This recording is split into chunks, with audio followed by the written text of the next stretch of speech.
All right, are we rolling? Let's do this. Okay, so what's up, everybody? Welcome back to another video. You guys might be wondering, Marcus, what are you doing? It is the middle of the week. You usually do your podcast recording Sunday, and if you could tell by the title and the thumbnail, this is a game review. I wanted to try and do these. I want to preface this by saying that this won't be exactly a frequent thing that I do content-wise, but I don't have class today, and as you guys know, I'm doing school and everything. So, if there's a chance that I can get a little midweek game recap going, you know what I mean? I want to do it. I want to make sure that I'm keeping my content as up and running as possible. And oh, the event ended. Thank God I have HBO Max to watch this stuff. So yeah, the event ended, and the event was that the Bruins beat the Washington Capitals in the season opening game of their 2025-26 NHL season. 3-1 the final score.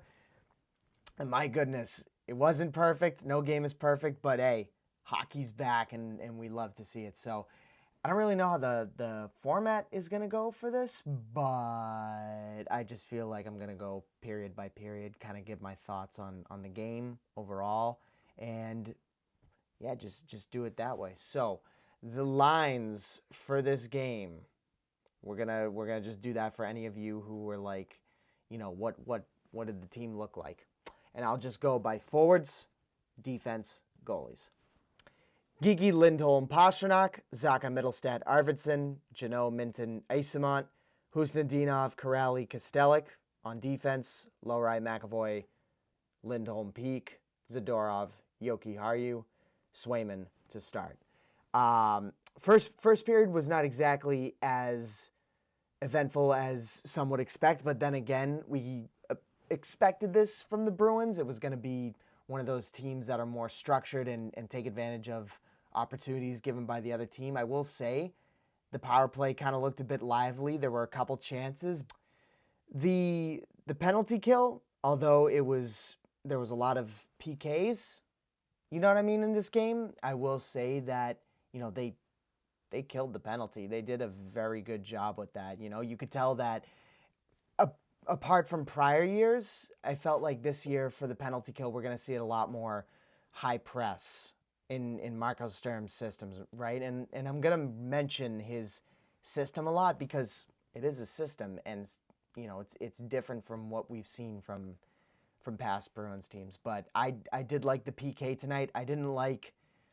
Obviously there were a lot of penalties. I feel like it's when it's early in the season, the refs are going to be, I don't want to say whistle happy, but it feels like they are whistle happy during the beginning of the season.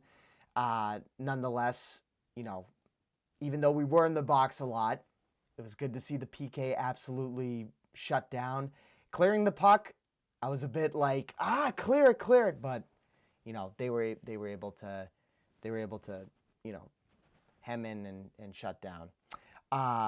What else did I have? Scoring opened in the second period for Pastrnak. That is his 15th game or season opening game opening point. He passed David Krejci for third most season opening game opening points. I don't know how to use the terminology in Bruins history. So he's him, I guess, nice little serving of pasta.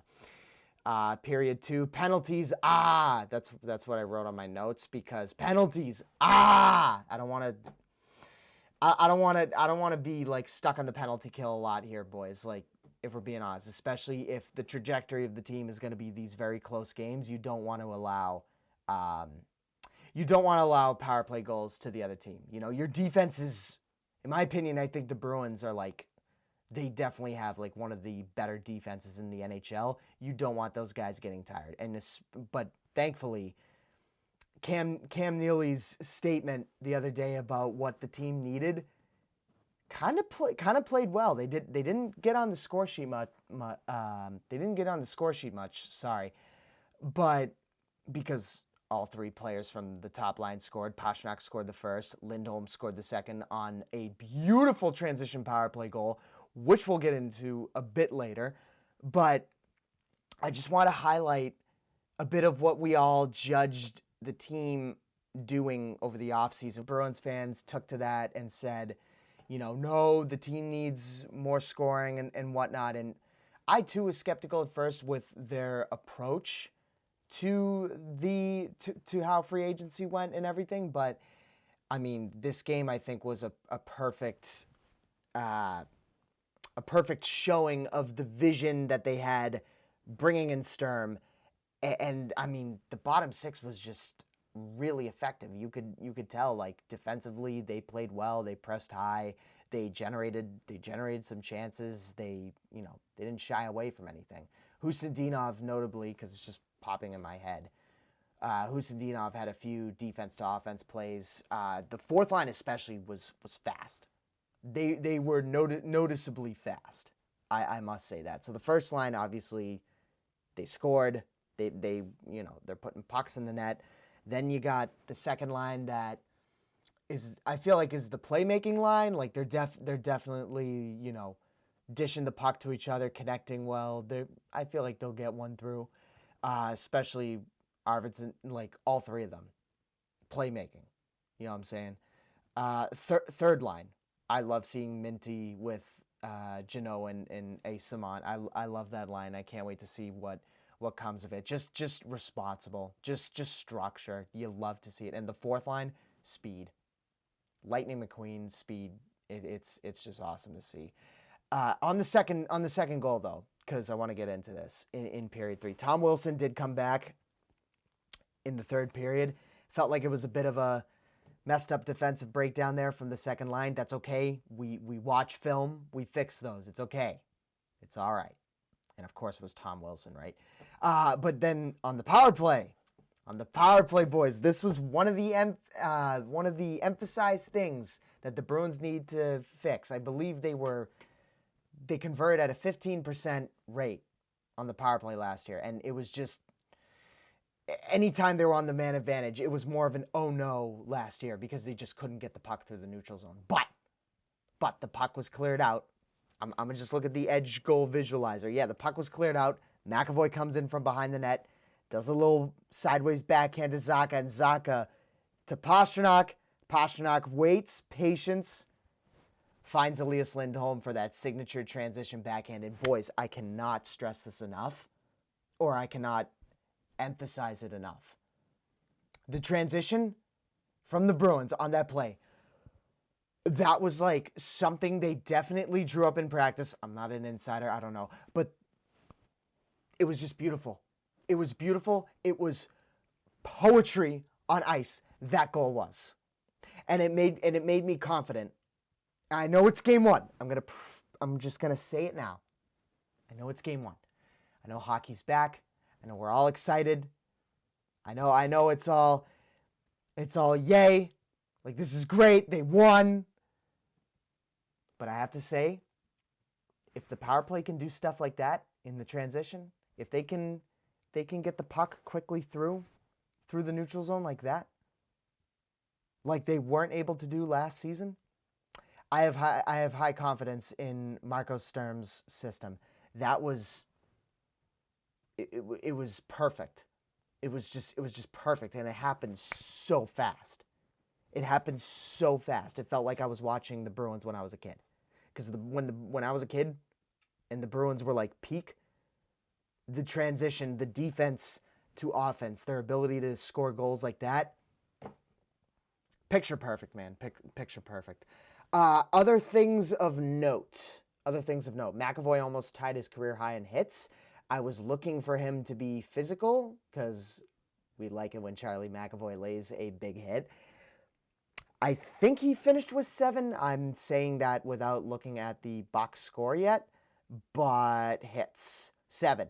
I think his career high is 8. So, and they mentioned in the broadcast he almost tied his career high. He was physical in this game. You love to see it. But other things of note, the shots on goal. You can tell that this Bruins team is, they're going to take defense to offense, but the shots on goal aren't going to be as frequent as the other team. And I know it's game 1, but you could tell that as a result of this, Swayman, yes, I was getting around to Swayman. I was getting around to him.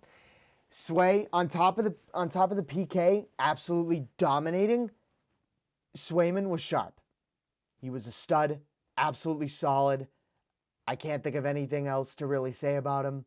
Like, that was what you wanted to see from Jeremy Swayman. And I think as the season rolls along, you're going to want to see both Swayman and Korpisalo sort of like, take over and steal games and be able to finish them in moments where the Bruins are going to be like, up a goal or trying to get that extra empty netter to finish a team in the late third period, right? So it's only game one, but I was very happy to see, Swayman off to a really good start. It was something all of us are watching. We're saying, yeah, that's the Jeremy Swayman we know. So, that was really sort of my my takeaways from this game. I did not expect to really go through that quickly. 3 stars of the game. Swayman, obviously, a .972 save percentage. We love that. Washington took 36 shots. Bruins blocked 23 shots too. I like that. Overall, 50% in the power play too. Good game against a team that made the playoffs last year. Had some standout guys. In general, the Bruins are 1-0. They are 1-0. It feels good. I'm not gonna get too ahead of myself here, but there are definitely some positives you could take away from tonight, this game. If I check the standings right now, I'm just gonna do it. Yep. Bruins are second in the Eastern Conference. I mean, not the Eastern, the Atlantic Division. Sorry. Do I have any other points? I don't think I have any other points. That's it. That's the game recap. Let me know what you guys think of this video. I just wanted to do it as like a quick little thing to just kind of speak my mind. Here, I'll just wrap it up here. I don't think I missed anything, but overall, it's the first game, but you can tell that the game plan that Marco Sturm had coming in easily, like the Bruins just looked more competitive. And I know we can't stand that word when the management was using it over the offseason, but that's what it looked like. It looked like a much more competitive team. It looked like they were much more in control. They were much more structured in the D zone. And, the offense looked much better, that's for sure. I can't wait to see how the power play progresses from here. So, all in all, good start to the year. Nothing else I got. Go Bees. Love you guys. Let me know your thoughts on the game in the comments, and I will see you legends in the next one. Follow me everywhere. Bye-bye.